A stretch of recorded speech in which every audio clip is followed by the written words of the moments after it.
Hello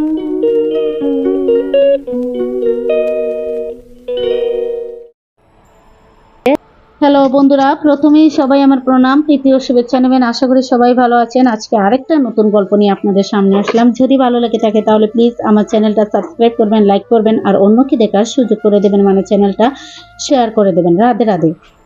Banshi ভগবান শ্রীকৃষ্ণের অত্যন্ত প্রিয় হচ্ছে এই বংশী বা বাঁশি।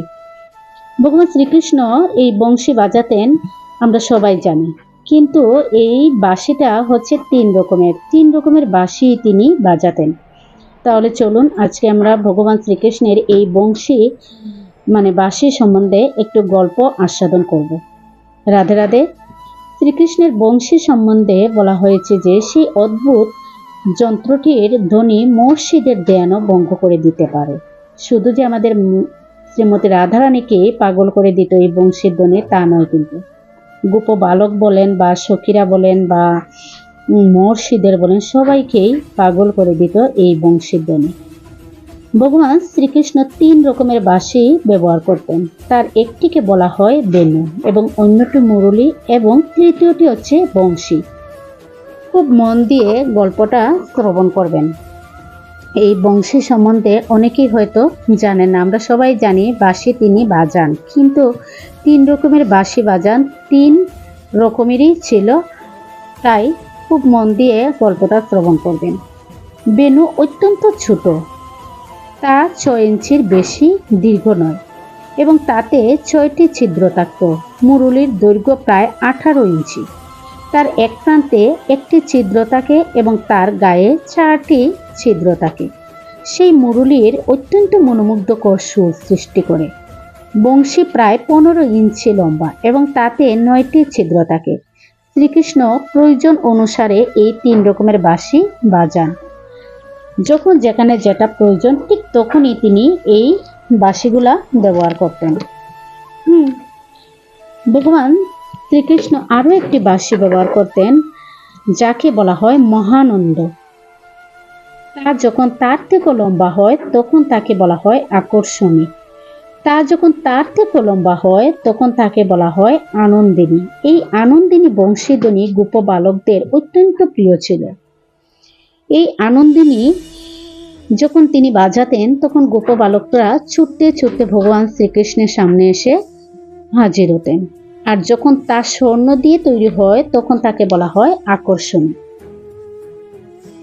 ভগবান শ্রীকৃষ্ণ যখন এই বাঁশিটা বাজাতেন, আমাদের শ্রীমতী রাধারানী যখন যে কাজে তিনি ব্যস্ত থাকতেন তখনই তিনি পাগলের মতো ছুটতে ছুটতে আসতেন আমাদের ভগবান শ্রীকৃষ্ণের সামনে। ঠিক তেমনি একদিন এক সখা শ্রীকৃষ্ণের সখা বলেন যে, দেখো হে সখে, বনের মধ্যে আমি যখন তোমার বাঁশির শব্দ শুনতে পাই তখন আমার হাত পা দুটি অবশ হয়ে যায়, আমার চোখ দুটি অশ্রুপূর্ণ হয়ে ওঠে। আমি তোমার ময়ূর গুচ্ছ পর্যন্ত চিনতে পারি না। আমার উরু যুগল তখন এত স্তম্ভিত হয়ে যায় যে আমি তখন নড়তে পারি না। তাই হে সখে, আমাকে স্বীকার করতেই হবে যে তোমার অপ্রাকৃত বংশীধ্বনি সুর অতি অদ্ভুত, অতি সুন্দর।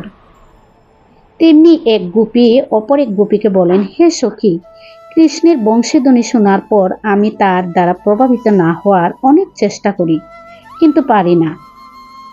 তবু আমার মন শরীরের কম্পন আমি রোধ করতে পারি না এবং তার ফলে গৃহে আমার আত্মীয় স্বজন বলো বা স্বামী শাশুড়ি শ্বশুর সবার কাছে আমি ধরা পড়ে যাই যে আমি ভগবান শ্রীকৃষ্ণের প্রতি আমি আকৃষ্ট হয়ে পড়েছি। সত্যি কি অদ্ভুত। আমরা যখন এই গল্পগুলা শ্রবণ করি তখন মনে মনে একটু অনুভূতি করবেন।